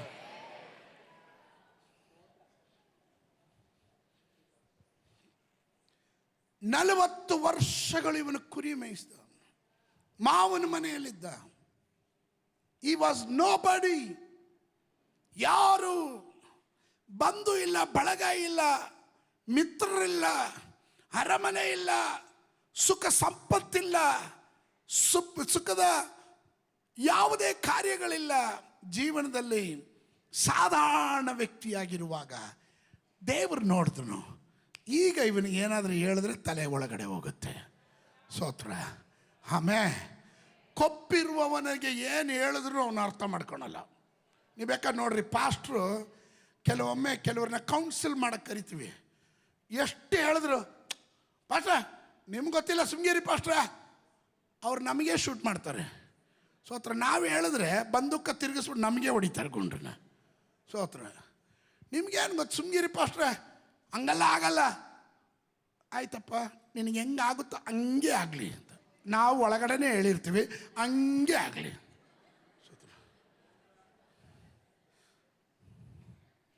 ಯಾವುದೋ ಒಂದು ಹಾಡಿದ್ದಾರೆ, ಬಯಸದೆ ಬಳಿ ಬಂದೆ. ನೀನೇ ಕೇಳಿದು ಅಲ್ವಾ? ನೀನೇ ಕೇಳಿ ಬರ ಮಾಡ್ಕೊಂಡೆ. ತಗ ಎಲ್ಲ ಒಡೆದು ನುಚ್ಚು ನೂರು ಮಾಡಿ ನೀನು ಜೀರೋ ಮಾಡಿ ತಂದು ನಿಲ್ಲಿಸಿದಾಗ ಅವಾಗ ಹೇಳ್ತೇನೆ, ಅವಾಗ ಕೇಳ್ರಿ ಮೋಶೆ, ಇನ್ನು ಯಾವುದು ಡೋ ಬಡಿಯಮ್ಮ, ನಾವು ಯಾರು, ನಾವೇನೂ ಇಲ್ಲಪ್ಪ. ಸ್ತೋತ್ರ. ನೀವು ನೋಡ್ರಿ, ತುಂಬ ಅಹಂಕಾರ ಬಿಡೋರು ಒಂದು ಕಾಲು ಮೇಲೆ ಎತ್ಕೊಂಡು ಆಸ್ಪತ್ರೆಲಿ ಹಿಂಗೆ ಮಲಗಿರ್ತವೆ. ಆ ಟೈಮಲ್ಲಿ ಹೋಗ್ರಿ, ಏನು ಬ್ರದರ್ ಹೇಗಿದ್ದೀರಾ ಅಂದರೆ, ಅಯ್ಯೋ ಏನಿಲ್ಲ ಪಾಸ್ಟ್ರೆ, ಜೀವ ಉಳಿದಿದ್ದು ದೇವ್ರ ಕೃಪೆಯಿಂದ ಪಾಸ್ಟ್ರೆ, ಇನ್ನು ಮೇಲೆ ನೆಮ್ಮದಿಯಾಗಿ ದೇವ್ರ ಸೇವೆ ಮಾಡ್ಕೊಂಡು ಕಳ್ಕೊಂಬರ್ತೀನಿ. ಯಾವಾಗ ಗೊತ್ತಾ? ಈ ಅವಸ್ಥೆಯಲ್ಲಿ ಇರುವಾಗಲೇ ಅವನಿಗೆ ಬರೋದು ಜನ. ಚೆನ್ನಾಗಿದ್ದಾಗ ಯಾವ ಪಾಸ್ಟ್ರು, ಯಾವ ಉಪದೇಶ, ಯಾರು, ಎಲ್ಲಿ, ಏನು? ಸ್ತೋತ್ರ. ಕಾಂಚನ ಜನ ಜನ, ಇವರು ಜಿಣ. ಪಾಸ್ಟ್ರುಗಳು ಎಲ್ಲ ಗಣ ಅನ್ಬೇಕು.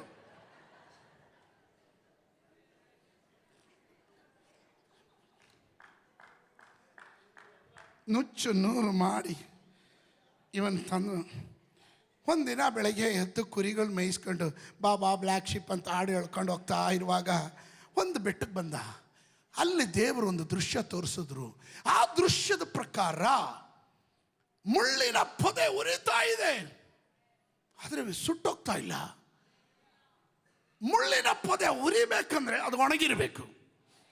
ಸ್ತೋತ್ರ. ಹಸೆ ಉರಿಯಲ್ಲ, ಒಣಗಿರಬೇಕು. ಒಣಗೋಗಿದ್ದು ಉರಿಸ್ತಾ ಇದ್ದಾನೆ, ಆದರೆ ಬೆಂದೋಗ್ತಾ ಇಲ್ಲ, ಸುಟ್ಟೋಗ್ತಾ ಇಲ್ಲ. ಹಾಗಾದರೆ ಇದರೇನೋ ಸಮಥಿಂಗ್ ಇದೆ. ಹಲ್ಲೆಲೂಯ.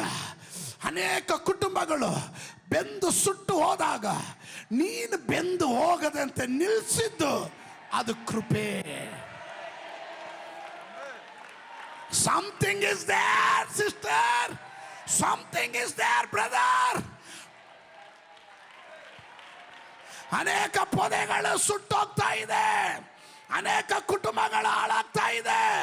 ಅದರ ಮಧ್ಯದಲ್ಲಿ ನೀನು ಬೆಂದು ಹೋಗದೆ ಸುಟ್ಟೋಗದೆ ನಿಲ್ಲಿಸಿರೋದು ನಿನ್ನ ಸಾಮರ್ಥ್ಯವಲ್ಲ, ಅದು ದೈವ ಕೃಪೆ ಆಗಿದೆ.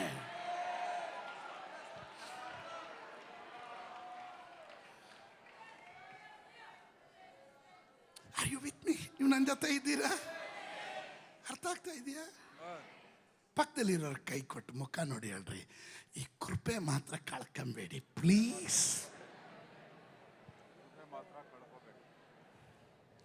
ಓರೇಬಿನಲ್ಲಿ ಅವನಿಗೆ ಕಂಡ ದರ್ಶನ. ಮೋಶೆ ಕಮ್, ಕರೆದ ಸೇವೆಗೆ ನಾನು ಕರ್ಕೊಂಡು ಹೋಗ್ತೀನಿ. ಅವನ ಜೀವನವನ್ನು ದೇವರು ಟರ್ನ್ ಮಾಡಿದ್ರು. ಮೊದಲ 40 ವರ್ಷ ಈ thought I am somebody. Next 40 years God made him nobody. ಅವನ್ನ ದೇವರು ಏನು ಇಲ್ಲದವನಂಗೆ ಮಾಡ್ದ. ಆಮೇಲೆ ದೇವರು ಹೇಳಿದ್ರು, from today onwards after my encounter I will make you somebody. ನಾನು ನಿನ್ನನ್ನು ಏನು ಮಾಡ್ತೇನೆ ಅಂತ ಲೋಕ ಕಾಣಲಿಕ್ಕೆ ಹೋಗುತ್ತೆ ಮೋಶೆ. ಹಲ್ಲೆಲೂಯ. ಒಂದು ಫರೋಹನನ್ನು ನಿನ್ನನ್ನು ಕೊಲ್ಲಕ್ಕಾಗೋದಿಲ್ಲ. ಈ ಫರೋಹನ್ ಅಂತ ಹೇಳಿದಾಗ ದಯವಿಟ್ಟು ನೀವು ಅರ್ಥ ಮಾಡ್ಕೊಬೇಕು. ಇವನನ್ನು ಅಮ್ರಾನ್ ಮತ್ತು ಯಾಕೋಬದಳು ಶಿಶುವಾಗಿದ್ದಾಗ ಆಜ್ಞೆ ಹೊರಡಿಸ್ತಾನ. ಅದೇ ಫರೋನ್ ಅಲ್ಲ, ಆಮೇಲೆ ಆಳ್ವಿಕೆ ಮಾಡಿದ ಐಗುಪ್ತದಷ್ಟೇ. ಫರೋನ್ ಅನ್ನೋದು ಫ್ಯಾಮಿಲಿ ಇದು. ಸ್ತೋತ್ರ. ಅದರಿಂದ ಫರೋನ್ ಅಂತ ಓದಿದ ತಕ್ಷಣ ನೀವೆಲ್ಲ ಆ ಒಬ್ಬನೇ ಫರೋನೇ ಇದ್ದ ಅನ್ಕೊಂಬೇಡ್ರಿ. ಅವರೆಲ್ಲ ಸತ್ರು, ಬೇರೆ ಫರೋನ್ ಬಂದರು. ಐಗುಪ್ತ ದೇಶದಲ್ಲಿ ಯೋಸೆಫನ ಅರಿಯದೇ ಇರುವ ಫರೋನನೊಬ್ಬ ಬಂದಿದ್ದ ಆವಾಗ. ವಾಕ್ಯ ಓದಬೇಕಾದ್ರೆ ಇದೆಲ್ಲ ಗಮನದಲ್ಲಿ ಇಟ್ಕೊಳ್ರಿ. ಆಮೇಲೆ 40 ವರ್ಷ ದೇವರು ಹೇಳಿದ್ರು, ಐ ವಿಲ್ ಮೇಕ್ ಸಂಬಡಿ, ನಾನು ನಿನ್ನನ್ನು ಒಂದು ಪ್ರತ್ಯೇಕವಾದ ವ್ಯಕ್ತಿಯಾಗಿ ಮಾರ್ಪಡಿಸ್ತೇನೆ. ಹಾಗೆ ಕರೆದಂಥ ದೇವರು ಹೇಳ್ತಾ ಇದ್ದಾನೆ, ನೀನು ಹೋಗು ಫರೋನನ ಬಳಿ ಮಾತನಾಡು. ನನ್ನ ಜನರನ್ನು ಆರಾಧನೆ ಮಾಡಲಿಕ್ಕೆ ಬಿಡೋಕ್ಕೆ ಅವನು ಒಪ್ಪೋದಿಲ್ಲ. ಕೇಳ್ತಾನೆ, ದೇವರೇ ಯಾರು ನನ್ನನ್ನು ಕಳಿಸಿದಂದರೆ ನೀನು ಹೇಳು, I am that I am, ನಾನು ಇರುವಾತನೇ ಅಂತ ಹೇಳು. ಕಾರಣ ನಾನೇ ಆಲ್ಫಾ, ನಾನೇ ಒಮೇಗಾ, ನಾನೇ ಆರಂಭ, ನಾನೇ ಅಂತ್ಯ. ನಾನು ಅಲ್ಲಲ್ಲಿಯ ಪ್ರಾರಂಭದಲ್ಲೇ ನನ್ನ ಅಂತ್ಯವನ್ನು ಕಾಣುವ ದೇವರಾಗಿದ್ದೇನೆ. ಅದರಿಂದ I am that I am. ಇದರ ಒಳಗಡೆ ನಾವು ಸೇವಿಸುವ ದೇವರು ಯಾರು ಅಂತ ಯಾರಿಗೂ ತೋರಿಸೋ ಅವಶ್ಯಕತೆ ಇಲ್ಲ. We know is I am that I am.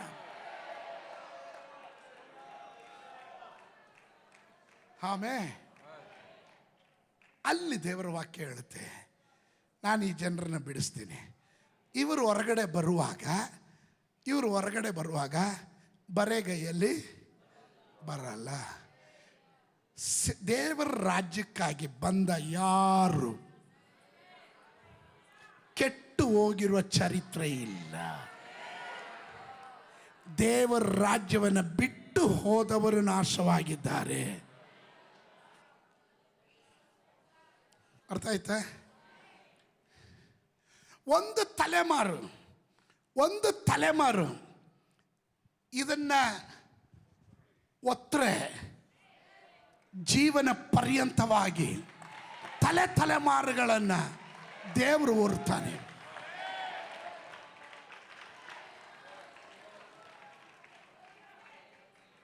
ಅರ್ಥ ಆಗ್ತಿದೆಯಾ?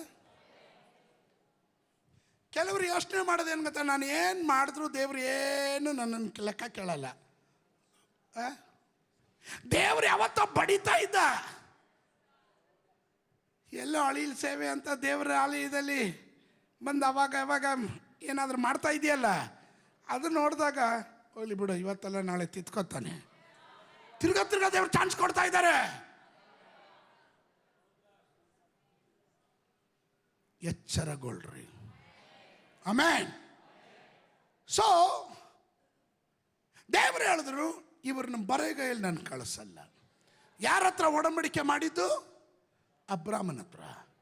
ಅವರು ಹೊರಡುವಾಗ, ಆ ವಾಕ್ಯ ಹೇಳಿ ನಿಲ್ಲಿಸ್ಬಿಡ್ತೀನಿ. ಅವರು ಹೊರಡುವಾಗ ಸತ್ಯವೇದ ಗ್ರಂಥ ತಂದಿರೋರೆಲ್ಲರೂ ವಿಮೋಚನ ಕಾಂಡ 12:36. ಯೆಹೋವನು ಅವರ ಮೇಲೆ ಐಗುಪ್ತರಲ್ಲಿ ದಯೆಯನ್ನು ಹುಟ್ಟಿಸಿದ್ದರಿಂದ ಅವರು ಕೇಳಿಕೊಂಡದನ್ನ ಕೊಟ್ಟರು. ಹೀಗೆ ಇಸ್ರಾಯೇಲರು ಐಗುಪ್ತರ ಸೊತ್ತನ್ನು ಸುಲುಕೊಂಡರು. ನೋಡಿದ್ರ, ಕೇಳ್ಕೊಂಡಿದ್ದೆಲ್ಲ ಕೊಟ್ರಂತೆ. ಸ್ತೋತ್ರ. ನನಗೆ ಅರ್ಥ ಆಗ್ದಿರ ಇರೋದು, ಕೇಳಿದ ತಕ್ಷಣ ಹೆಂಗೆ ಕೊಟ್ಟರು? ಸಂಬಳನೇ ಕೊಡ್ದಿರೋರು ಏನೇನು ಕೇಳಿದ್ರು? ಬೆಳ್ಳಿ, ಬಂಗಾರ, ಬಟ್ಟೆಗಳು. ಸ್ತೋತ್ರ. ಅಮ್ಮವ್ರೆ, ಮೊನ್ನೆ ಆ ಫಂಕ್ಷನ್ಗೆ ಉಟ್ಕೊಂಡೋಗಿದ್ರಲ್ಲ ಕಾಂಚೀಪುರಂ, ಅದು ನನಗೆ ಕೊಡಿ. ಅಷ್ಟೇ, ನೀನೇ ತಗೊಂಡೋಗಿ. ನನಗೆ ಅರ್ಥ ಆಗ್ದಿರ ಇರೋದು, ಇವ್ರ ಕಣ್ಣಿಗೇನು ಮಣ್ಣು ಎರಚಿದಾರ, ಮಂಕೆರ್ಚಿದಾರ? ಇಲ್ರಿ, ಅದ್ರ ಹೆಸರೇ ಕೃಪೆ ಅನ್ನೋದು. ದೇವರು ನಿನ್ನನ್ನು ವಾಗ್ದಾನದ ಕಡೆ ನಡೆಸುವಾಗ ಈ ಕೃಪೆ ನಿನ್ನನ್ನು ಅಲ್ಲಿ ತಪ್ಕೊಂಡು ಹೋಗ್ತಾ ಇರುತ್ತೆ. ಈ ಕೃಪೆ ಹೆಂಗೆ ಕನೆಕ್ಟ್ ಆಗಿರುತ್ತೆ ನೋಡ್ರಿ. ಕೃಪೆ ಅನ್ನೋದು ನಿನಗೂ ದೇವರಿಗೆ ಮಾತ್ರ ಅಲ್ಲ, ಮತ್ತೊಬ್ಬರ ದೃಷ್ಟಿಯಲ್ಲಿ ನಿನ್ನ ಮೇಲೆ ದಯ ಹುಟ್ಟಿಸುತ್ತಲ್ಲ, ಅದು ಕೃಪೆನೇ. ಸ್ತೋತ್ರ. ದೇವರು ಕೊಡೋದು ಬೇರೆ, ಮನುಷ್ಯ ಕೊಡೋದು ಬೇರೆ. ಅವೆಲ್ಲ ವರ್ಣಿಸ್ತೀನಿ. I was enjoying. ಸ್ತೋತ್ರ. ಈ ಕೃಪೆ ಚೆನ್ನಾಗಿ ಅರ್ಥ ಮಾಡ್ಕೊಂಬಿಡ್ರಿ, ನಿಮ್ಮ ಲೈಫ್ ಸ್ಟೈಲೇ ಚೇಂಜ್ ಆಗಿಬಿಡುತ್ತೆ. ಸ್ತೋತ್ರ. ಇದಕ್ಕೆ ಮೇಲೆ ಹೋದರೆ ನನ್ನ ಸ್ಟೈಲ್ ಚೇಂಜ್ ಆಗಬೇಕಾಗುತ್ತೆ. ಸ್ತೋತ್ರ. ಈ ಕೃಪೆ ನಿನ್ನನ್ನು ಪರಿಪಾಲನೆ ಮಾಡುತ್ತೆ.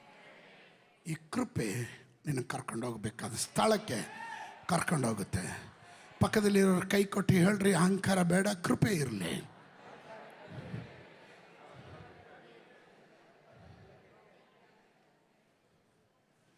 ಹೇಳ್ಬಿಡಿ, ನೀನು ಅಹಂಕಾರ ಬಿಟ್ಟರೆ ಎಫೆಕ್ಟ್ ಆಗೋದು ನಿನ್ನ ಮಕ್ಕಳ ಭವಿಷ್ಯ ಅಂತೇಳಿ ಹೇಳ್ಬಿಡಿ. ನೀವು ಅಹಂಕಾರ ನೋಡ್ರಿ, ಅದಕ್ಕೆ ಹೇಳೋಕ್ಕೆ ಎಲ್ಲರೂ ಹಿಂಜರಿತಾ ಇದ್ದೀರ. ನೀನು ಅಹಂಕಾರ ಬಿದ್ದರೆ ನಿನ್ನ ಮಕ್ಕಳ ಭವಿಷ್ಯಕ್ಕೆ ಎಫೆಕ್ಟ್ ಆಗುತ್ತದು. ಆಮೇಲೆ